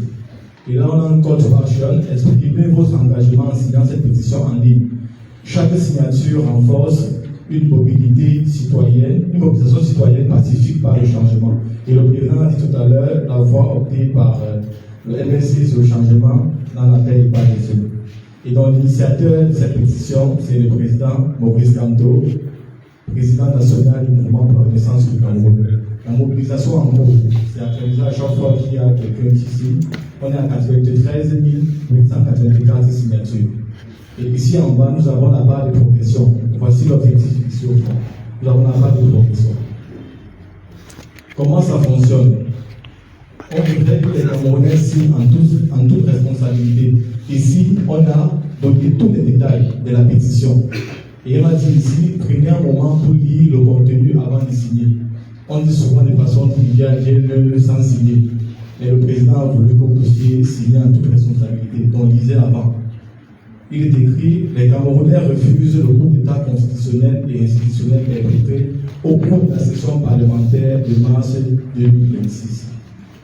Non à la révision constitutionnelle établissant une succession présidentielle de gré à gré par la création d'un poste de vice-président de la République avec droit de succession en cas de vacance de la présidence de la République, ce en violation de l'article 64 de la Constitution qu'on a présenté tout à l'heure. La pétition dit encore non aux convocations successives du mandat des députés en violation de l'article 15 alinéa 4 de la Constitution du Cameroun. La pétition, c'est pour dire non aux prorogations successives du mandat des conseillers municipaux sur la base de la manipulation de la loi électorale en ses dispositions limitant la durée de la prorogation. Et la pétition, à travers les Camerounais, c'est pour dire nous exigeons le respect de la Constitution, la loi fondamentale de notre pays et de la souveraineté du peuple camerounais qui s'exprime à travers les élections. Et l'appel à l'action, c'est faisons entendre nos voix, soutenons cette pétition en signant massivement. Et donc, comment signer? On vient sur cette partie de l'écran, signer la pétition. On nous demande de remplir le formulaire ci-dessous pour ajouter le soutien. Donc, on va essayer de remplir ensemble. On met le nom et le prénom. C'est obligatoire. Quand vous voyez l'astérisque rouge, c'est pour dire que c'est une classe obligatoire. Vous mettez votre nom. Je vais prendre une personne qui existe et qui est à côté de moi. Je vais prendre mon collègue Martial Esso. Je mets son nom, Esso, et son prénom, Martial. Tu es celui qui veut signer. J'ai demandé son consentement avant il est devant moi. Il a donné son consentement. Donc, on a Esso Martial. Sa localité, il vit à Yaoundé. Il prend la ville, il vit à Yaoundé. Et on a ici une partie très importante. On connaît au Cameroun, qui se passe généralement sur Internet, les réseaux sociaux. On a des robots, c'est-à-dire que les personnes qui ont 10 000 comptes qui vont aller sur les réseaux sociaux et raconter des choses qui ne sont pas vraies. Et donc, pour limiter cela, on a mis en place cette technologie qui permet de savoir si c'est une personne réelle qui est en train de remplir. C'est une technologie que tout le monde connaît, qui est le CAPTCHA, qui permet en fait de vérifier si c'est un humain qui est derrière le clavier, derrière la souris. Donc, ici, en cliquant sur « Je ne suis pas un robot », l'ordinateur, le logiciel, l'application sait que c'est une personne réelle qui est en train de signer. Et je clique sur signer maintenant. Et ça envoie. Attention, vous avez déjà signé cette pétition. J'ai fait exprès, s'il vous plaît, de choisir Esso Martial. Je viens à vous dire, on a fait exprès de choisir Esso Martial parce que Esso Martial a déjà signé la pétition. C'est pour dire que les 94 000 signataires qu'on a, ce sont les 94 000 personnes distinctes. Ce n'est pas une personne qui a signé 10 fois ou 9 fois. Et j'ai pris l'exemple de revenez sur la page. Non, revenez sur la page là où on s'y partageait. Je voudrais juste que les Camerounais. Oui, je voudrais que les Camerounais voient qu'il y a juste 3 clics. Le premier clic, c'est nom et prénom. Deuxième clic, localité.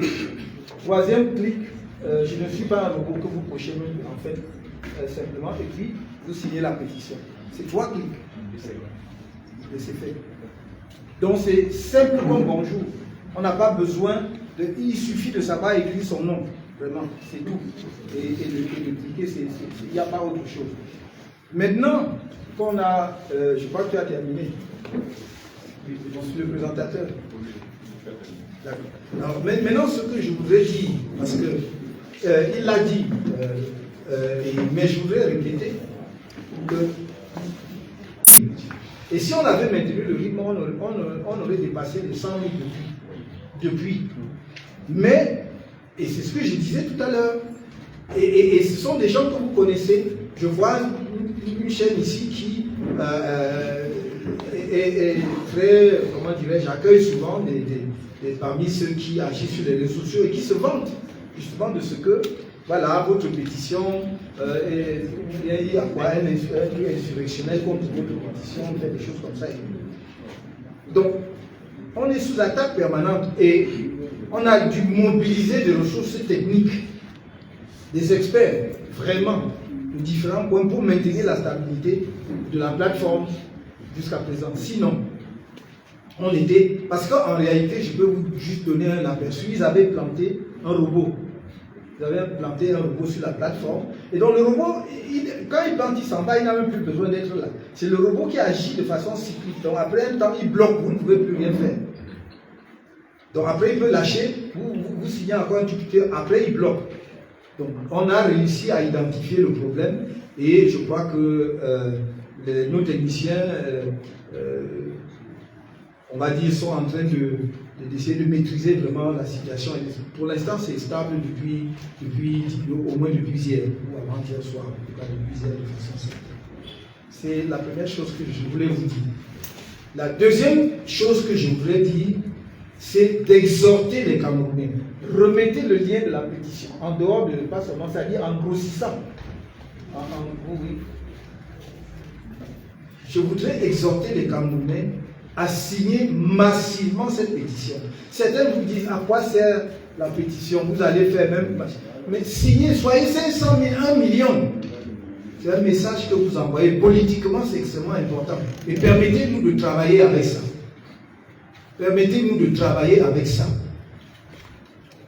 Si vous faites une pétition de quelques centaines, heureusement, on est en train d'avoisiner les 100 000. ça n'a pas le même impact que si vous faites une pétition de plusieurs centaines de milliers de Camerounais. Aidez-nous à travailler avec ça. Voilà le nom de le lien de la pétition. Donc quand vous allez sur Internet, quand vous avez ce lien-là, cliquez dessus. C'est simple comme bonjour, ça vous amène sur la page, et vous faites les 3 clics que j'ai dit, vous avez signé. C'est cameroonpetitions.com.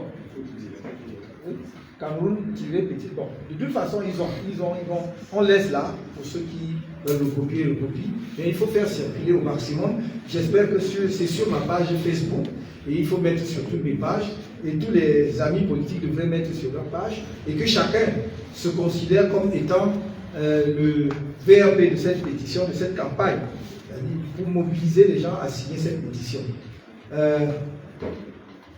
Ça ne servira à rien, peut-être. Mais faites-le d'abord et on verra. Si ceux qui nous attaquent n'estimaient pas que ça sert à quelque chose, pourquoi est-ce qu'on nous attaque? Pourquoi on attaque? Parce qu'on a vu dès le premier jour, en moins d'une heure, on était en une heure, autour de 10 000. 10 000. Donc, si on était aussi indifférent qu'on le prétend, je vois, parce que j'insiste là-dessus, parce que certains de nos compatriotes se laissent très vite berner par les gens qui sont grandiloquents sur les plateaux de télévision, des quasi-illettrés qui viennent faire quoi du chose. En réalité, ils vous disent ça sert à rien, il perd son temps et tout, mais en même temps, il lorgne tous les jours et il demande qu'on aille bloquer. Et alors, il faut savoir. Je me souviens, il y en a un, de temps en temps, on me dit qu'il est toujours sur les plateaux de télévision. J'étais en prison en 2019 quand la Sonara a brûlé. Ce monsieur a eu le courage de dire qu'il ne s'est rien passé à la Sonara, qu'il s'agissait juste d'un petit incendie qu'on a. Je ne vais pas dire son nom. Non seulement parce que je ne peux même pas. Il a eu le courage de dire qu'il s'agissait juste d'un petit incendie qui a été maîtrisé. Depuis 2019, la Sonara est paralysée. Parce que l'incendie, ce n'était pas quelque chose de mineur, ça a ravagé la raffinerie. Et le RDPC a le courage de continuer à envoyer les gens comme ça sur les plateaux de télévision pour parler ensemble. Donc c'est ça notre pays. Et je vois des gens qui les écoutent encore. Parce que si j'en parle, c'est parce que moi je regarde, on m'envoie leur capsule. On dit, je regarde, je ris, parce que je dis, mais si c'est ça. Il a eu le courage. Que voulez-vous? C'est un pays où des illettrés, c'est-à-dire des gens qui n'ont pas les BPC réussissent à aller dire qu'ils sont enseignants d'université. Je vous dis, je ne vais pas donner de nom, parce que je ne suis pas là pour diffamer. Mais si quelqu'un, moi je ne parle jamais en l'air, si quelqu'un me met au défi, on me lui montrera. On peut arrêter ça.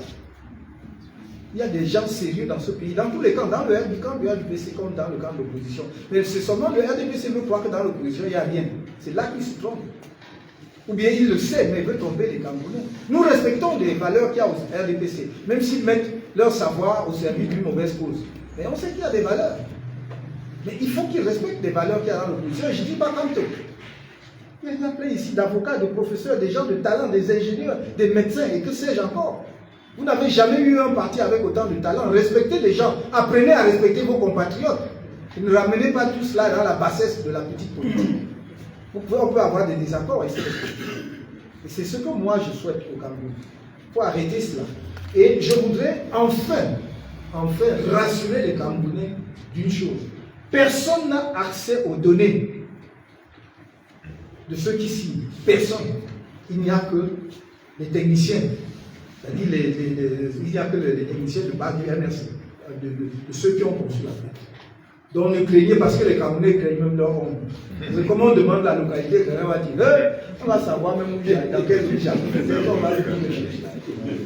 de temps en temps, je dis, mais c'est vrai que nous sommes dans un état tellement policier que les gens ont d'avoir peur. Et je me dis, mais vous croyez que la police l'État va mobiliser toute la police de la République pour chercher dans une mode de foin où se cache tel monsieur Odoa ou monsieur Simo, je ne sais pas moi, Omar ou tout ça. Non, quand même. Vivez votre vie tranquillement. Vivez votre vie tranquillement, signez votre pétition tranquillement. De toute façon, personne n'y a accès. Si ceux qui ont essayé de hacker le site avait réussi, justement, ils auraient pris les données. Et vous n'auriez pas, ça ne pouvait pas afficher les résultats et les progressions que vous voyez là. C'est parce qu'ils n'ont pas pu avoir accès. Nous avions des pare-feux. Ils ont percé nos pare-feux jusqu'à une certaine limite. Mais on a maintenant reconstruit. On a vu tout. Donc je voulais vous rassurer. Et c'est là-dessus que je termine en vous remerciant chaleureusement pour avoir été là, de nous avoir écoutés. Je suis ouvert à quelques questions. On ne va pas en prendre trop. Ce n'est que le point de départ maintenant des rencontres qui vont se multiplier avec la presse. Vous pouvez être sûr, je suis à votre disposition. Les autres membres responsables du MRC sont à votre disposition. N'hésitez pas, si vous voulez nous rencontrer sous différents formats, on est là. Parce que nous avons envie de communiquer, et même pour ceux qui sont contre nous, de vous communiquer notre passion. Qu'est-ce qui nous consume? Un jour, nous ne désespérons pas. En faisant un peu comme les témoins du jour, on insiste jusqu'à... Merci.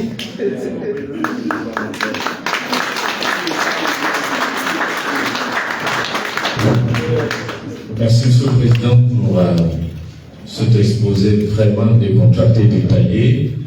Je pense que les professionnels de la presse ont eu suffisamment de détails d'informations, mais comme il y a toujours des petits zones d'ombre, nous n'allons pas nous épargner ces exercices qui constituent à prendre des questions. Nous allons donc être pratique, une série de 3-3, on va prendre 2 séries maximum. Je crois que le micro est là derrière.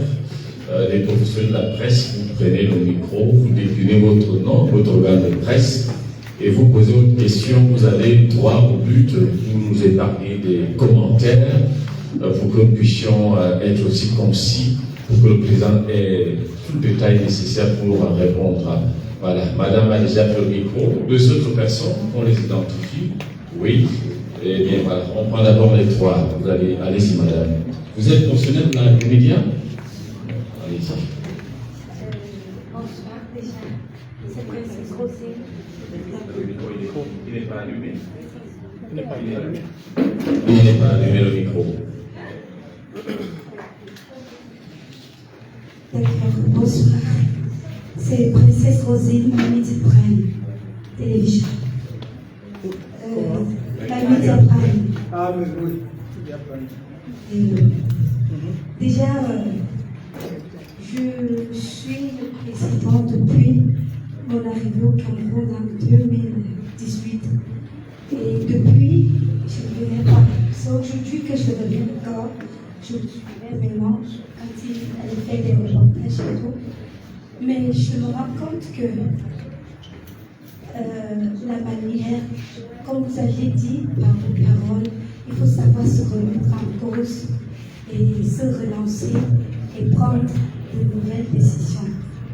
Est-ce que c'est ce que vous-même vous aviez fait? Parce que le Maurice Kamto, que moi j'ai vu aujourd'hui, c'est pas celui que je connais. C'est-à-dire c'est un père de famille qui s'agressait, qui reconnaît d'abord qu'il y a des professionnels de l'information au Cameroun.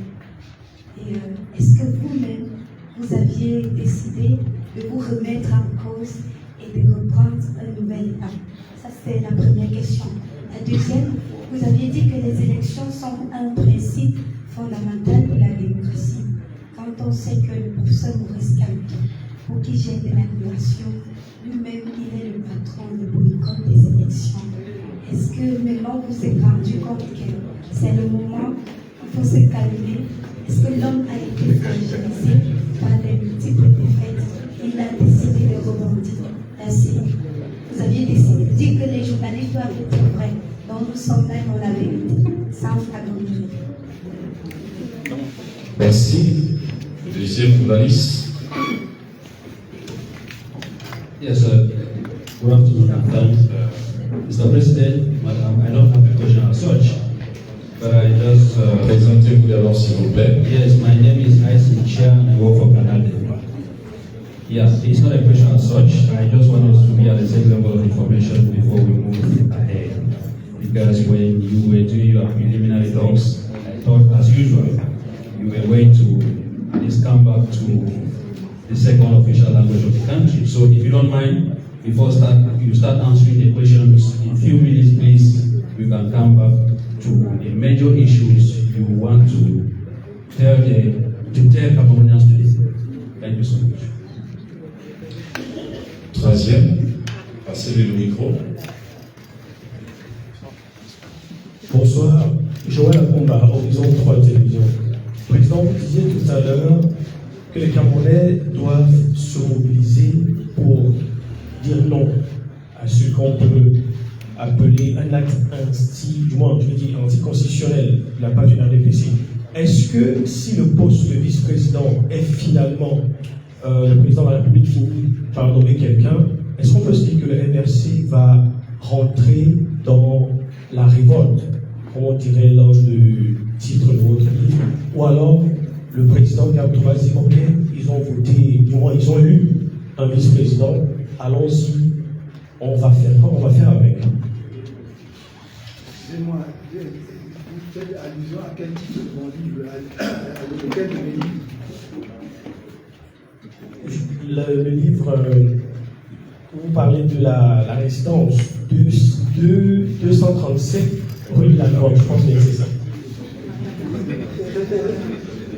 Vous voyez, c'est ça le problème. Très bien. Monsieur le Président, prendre la parole. Vous avez deux questions. Horizon 3 TV. Non, président, une seule. C'était si le MRC va... Si le président de la République finit par nommer un vice-président, qu'est-ce qu'on fait? Est-ce que le MRC reste tranquille? Est-ce qu'il y a une action que vous tenterez de mener en dehors de la pétition, président?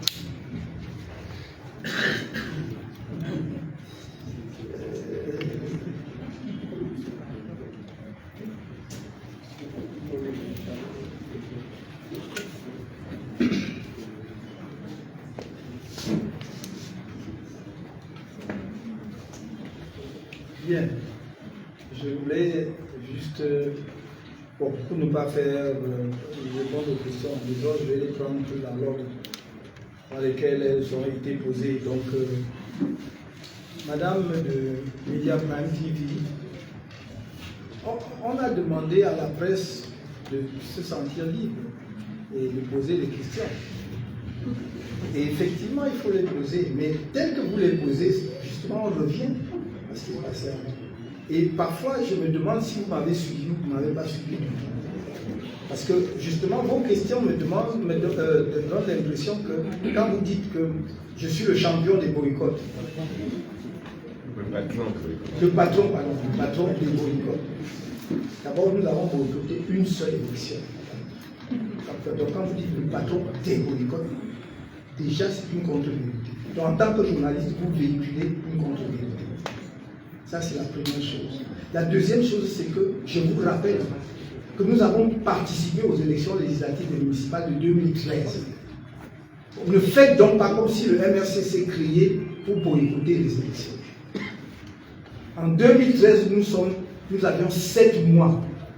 On venait de créer le MRC, on avait 7 mois d'existence. On s'en est sorti avec un député, mais on en avait plus. Demandez à tous les hommes politiques qui sont sérieux, sincères. Ils vous diront qu'on avait gagné au moins 3 sièges ici dans le village. On nous a refusé. On avait gagné pour la mairie, on avait gagné Yaoundé 2, la tête de liste qui était là. On a eu 52%, on a inversé, on nous a donné 48%, nous avons les documents. On avait gagné Yaoundé 7 et on avait gagné Yaoundé 3. Voilà la vérité. Maintenant, vous dites, vous qui êtes le patron des boycotts, d'abord, quand vous êtes journaliste, quand vous personnalisez, vous dites vous êtes le patron du boycott. Donc ça devient une affaire de Camto. Moi, le MRC est allé aux élections, Camto a boycotté. Pardon? Le RDPC, c'est bien qu'on accuse. Non. Vous m'avez entendu parler de Biya à un moment donné. Ni dans ma vidéo, ni ici, je n'ai prononcé son nom. J'ai parlé du président de la République dans sa fonction présidentielle, madame. Je parle du président de la République dans sa fonction présidentielle. Pourquoi vous personnalisez les choses au Cameroun? Pourquoi ça devient des questions individuelles? Et c'est pour cela que la scène politique camerounaise est très hargneuse. Parce que les gens, why do you take things personally? It's not a personal matter. I'm speaking of the president of the republic. who submitted a bill to the parliament. I'm not talking of the president, not even of the president of the CPDM. And indeed, if I was talking of the president of the CPDM, I would not be saying assimilating CPDM to the person. Please make an effort. You have in front of you a political party. I'm just, I'm just the leader of that party, the political party. I'm speaking on behalf of my political party. And all the decisions are taken within the framework of our institution, the appropriate organs, in this case, the directorate. What we did in 2020 was the decision of our National Council, which is not a single an individual, it's the directorate plus our representatives in the regions. But they came and told you, oh, come to decide this. He decided not to go to election. Or you receive 1 billion CFA francs, not to go to elections, and so on and so forth. And you ask me, vous êtes vous qui êtes le patron des boycotts. I mean, je suis un peu déçu, excusez-moi de vous le dire. Ça, c'est la première. La deuxième chose, vous l'avez dit, ouais, mais vous reconnaissez qu'il y a la presse. Mais ceux qui viennent ici, à mes conférences de presse, ne peuvent que c'est peut-être parce que vous ne veniez plus. J'ai toujours eu un profond respect pour la presse, en dépit justement des critiques que je peux faire sur la manière dont certains mènent leurs débats dans leurs organes. Mais je dis, ce sont des citoyens d'autant plus respectables que je sais que dans le milieu de la presse, on ne roule pas sur l'or. Et qui se donnent un mal fou pour informer les Camerounais. Et peut-être aussi, on les fragilise beaucoup trop sur le plan matériel pour mieux les tenir. Parce qu'ils font la presse est absolument indispensable dans la respiration démocratique d'une société. Vous ne pouvez pas donc dire que vous découvrez ce jeudi 9 avril 2026 que j'ai de la considération pour la presse, alors que je commence toujours mes conférences de presse par le remerciement de la presse. Toutes mes conférences de presse, allez prendre les vidéos, ça existe, madame. Donc je crois que peut-être que vous êtes allé un peu trop vite en besogne et que votre absence à nos précédentes conférences de presse ne vous ont pas permis de mesurer effectivement la place et l'importance que nous attachons à la presse. Et je continue de dire, jouez votre rôle. Vous êtes un maillon important du fonctionnement de la démocratie. Et même hors démocratie, la presse est un maillon important pour le bon fonctionnement d'une société. Alors, vous me dites donc votre deuxième question, après de multiples échecs en tant que champion du boycott, est-ce que vous avez donc réalisé maintenant qu'il faut faire des élections? Bon, madame, je regrette. Presse TV, Média Presse, Média Presse TV est un organe de presse anglophone. Et je me rends compte d'une chose. Je vais vous dire une chose. Vous avez été franc avec moi sur ce que vous pensez. Je vais vous dire une chose. L'élite anglophone est le fossoyeur de la partie anglophone. Parce qu'elle est totalement complice de ce régime. La première fois que j'ai fait une intervention sur Media Prime TV, j'ai soulevé cela. Et tout le monde m'a tiré dessus. Parce que j'ai dit, madame, et je le redis ici, lorsqu'on massacrait, tuait les gens dans la zone anglophone, lorsqu'on rasait les villages, que ce soit les Amazoniens ou les forces de défense et de sécurité, moi j'aurais bien voulu voir l'élite anglophone, tous horizons confondus, c'est-à-dire que ce soit des gens de l'opposition ou du gouvernement, faire un mémorandum commun pour dire au gouvernement, voici notre position pour terminer la guerre. Est-ce que ça n'a jamais été fait? Vous n'avez pas fait ça, parce que chacun est très content dans sa position, et tout le bouc émissaire, même chez les anglophones, c'est quand même. Même les étudiants de Boya ont fait un mémorandum qu'ils ont envoyé dans le circuit international, jusqu'à la Cour, jusqu'à l'Académie du droit international où je siège. Les gens ont vu, ont dit que ça c'est quoi encore ton pays? C'était la deuxième fois qu'on faisait ça. Il y a un bonhomme qui est maintenant président de la commission des droits de l'homme. Il avait écrit pour dire que j'ai plagié son livre et il avait envoyé dans le circuit des Nations Unies. Toujours, on m'a appelé, on dit, mais votre pays, vous êtes même comment, on ne respecte pas les gens et tout. Je vois les étudiants anglophones qui tartinent, ils étaient aidés par des avocats, y compris des avocats qui étaient du MRC. Pour montrer comment j'avais, parce que sous prétexte que j'étais allé au Canada, quand j'étais passé à Montréal, que j'avais dit, par rapport à l'histoire du Cameroun, Et je le dis, je le répète, moi je dis les faits. Si vous sortez des documents contraires, moi je travaille sur la base des documents historiques, je travaille sur la base des pétitions aux Nations Unies, des résolutions des Nations Unies sur le Cameroun. Des documents sortis de la conférence de Fouba et tous les autres. Et de la constitution de l'époque. J'ai dit, ce qui s'est passé en 1972 n'était pas normal. Parce que, enfin, c'était une ruse. Mais ce n'était pas contraire à la légalité, c'est exactement ce que je vous dis ici. Parce que la constitution de 1961, qui fait le fédéralisme, disait qu'on ne peut pas réviser la forme fédérale de l'État. Ok? Mais en 1972, le président de l'époque était, ou lui-même était malin, ou bien on l'a conseillé. En tout cas, le résultat est le même. Il a dit non, je ne vais pas aller à l'Assemblée pour réviser. Il a fait un référendum. Donc il est retourné devant le souverain. Parce qu'en droit, nous disons qui peut le plus, peut le moins. Le souverain peut faire et défaire. Donc il est retourné à la source populaire, et c'est là qu'on a fait la constitution de 72, en supprimant le fédéralisme. C'est ce que j'ai dit à Montréal. Ça, ce sont des faits, des données factuelles, c'est historique. Et j'ai dit, les anglophones ont voté. Quand j'ai les résultats des élections par région décortiqués, je crois qu'il y avait des endroits où on atteignait 80-87%. Ça, c'est historique. Et pourquoi on me fait un procès là-dessus, madame?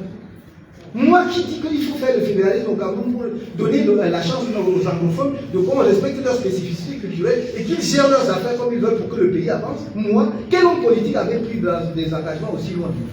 Mais vous trouvez le moyen de faire des procès. Ces raccourcis-là, je commence à me demander si effectivement c'est pas quelque chose qu'on a arrangé pour que ça sorte du pas. Parce que quand vous leviez, me posez cette question, moi, champion des boycotts, je découvre les élections. Non. Donc en 2013, on est allé aux élections, on a bien député, Lazare qui est décidé. Mais les mairies qu'on a gagnés, on nous a arrachés. On a gagné 3 mairies à Yaoundé, on nous a arrachés. Mais on avait des conseillers municipaux, y compris à Yaoundé, à Douala, à Bafoussam, je sais plus. En 2020, quand nous boycottons, si vous êtes madame anglophone, je crois que vous deviez être la première sensible à mon discours. J'ai dit que nous allons boycotter sur le principe que faire les élections de 2020 sans avoir fait un geste dans la partie anglophone pour apaiser les tensions de façon à permettre aux populations de participer était prendre acte que la partie anglophone ne fait plus partie du pays. Vous ne pouvez pas organiser des élections locales dans une partie du pays où les populations ne peuvent pas prendre part aux élections. Est-ce que c'était normal? Je sortais des élections de 2018. Qu'est-ce que le gouvernement lui-même avait donné comme chiffre officiel? Le boycott, le taux de participation dans le nord-ouest était de 5%. 5%. It's not me, it's the very government. Who said that? Vous trouvez normal? Et si le gouvernement dit 5%, c'était peut-être même 0,5%. Dans le sud-ouest, ils ont dit 15%, 14 ou 15%. Et je disais non, ça ce sont les élections locales. C'est l'occasion de rassembler le pays. Faites un geste politique. Laissez même des prisonniers politiques. Faites semblant de commencer à amorcer quelque chose pour que les populations puissent participer. Voilà pourquoi nous avons boycotté. Nous avons été les seuls. Même les partis qui se disent anglophones n'ont pas fait. Nous prenons le plus fort. Au lieu de nous remercier, vous venez me dire je suis champion des boycotts. Oui, j'accepte, je suis champion des boycotts. Non, il faut. Moi, je crois qu'il faut vraiment qu'on devienne raisonnable. Moi, je ne sais même pas ce qu'il faut faire dans ce pays. Maintenant, je passe à Canal 2. Yes, you asked me to sum up my preliminary statement in English. I will be very, very short, knowing that most, not all of them, of course, but many of our compatriots, most of our compatriots understand English and most of them French. But to give them the taste of what I've been saying since the beginning of this afternoon is that I've made a statement. I've made a statement about the ongoing process of the revision of our constitution on the one part, and the modification of the legislation aiming at making prolongations of the mandate of the MPs, or more specifically, the members of the National Assembly and the members of the local council. My first point is that concerning the elections, we have come to a point where nobody knows exactly, apart from the CPDM, nobody in the opposition knows exactly when the elections are going to take place. We were supposed to have elections on February 2025, sorry. But those elections did not take place because they postponed the election to 2026. The reason being, the non-official reason being that they didn't want the CRM, the Cameroon Renaissance Movement, to have elected members in order to have the possibility to present a candidate to the presidential election of 2025. And that is exactly what happened. And they did their best to get rid of my candidacy on August 2025. We say, okay, maybe they were expecting us to go in the street and maybe not only making a demonstration, but making some riots and so on and so forth. But we have been saying since the beginning of the actions, of the activities of our political party, that we want a peaceful change in Cameroon through ballot votes. It will take some time for that to occur. But I don't prevent Cameroonians to do whatever they want to do. If some people think that they have a better way to change, to bring change in this country, to get rid of this government, who embezzle all our monies, who crush Cameroonians in the street, killing people without any remorse, then they will be the most welcome to me. I want a change to happen the change to happen in this country. Maybe I didn't take the good path, the best path to obtain the results we are fighting for. But if somebody have an idea of a better way to proceed, then they will receive our support. But for now, we are not a militia.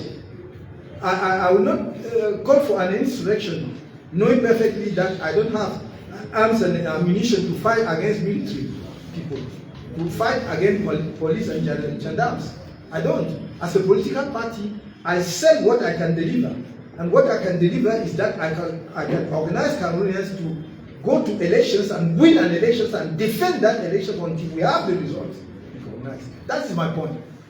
And that's probably why they got rid of me on August 2020. But what we are witnessing now is that the exceptions are becoming the rule. Normally, the rules is, the principle is that you must organize elections on due course and on due time.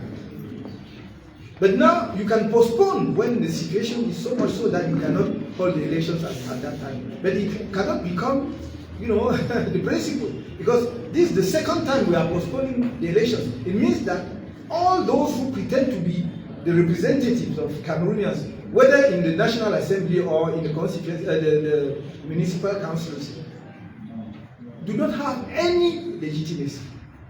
They are not legitimate at all. They are representative of the government, the very person who signed the decree for extending their mandate. But they are not representing Cameroonians anymore. That's my first point. Coming now to the revision of the constitution, let me be very clear with you. What has happened, it is a catastrophe for our country and indeed for the government. We have a president who swore in on the 6th November 2025, saying that he swore to protect the Constitution. He's the guarantor of the Constitution. 6 months later, he's violating the Constitution. Terribly. I quote Article 64 of our Constitution. Please, everyone go and read that article. It's not something I'm inventing. It's not my personal feelings. I'm speaking as a Cameroonian citizens who has studied law enough to know when a rule of law has been violated or not. And in this case, it's not a matter of interpretation. There is no room for interpretation in this case. Article 64 is crystal clear. Any revision or amendment of the Constitution which constitute a threat, I don't know, no, it's a threat, une atteinte, je mets le mot en anglais. Hein? Non, non, en fait, qui constitue une atteinte we challenge, let's say use the word challenge. We challenges the republican form of the state, the national unity and integrity, and the democratic principles will never be accepted. It's not allowed.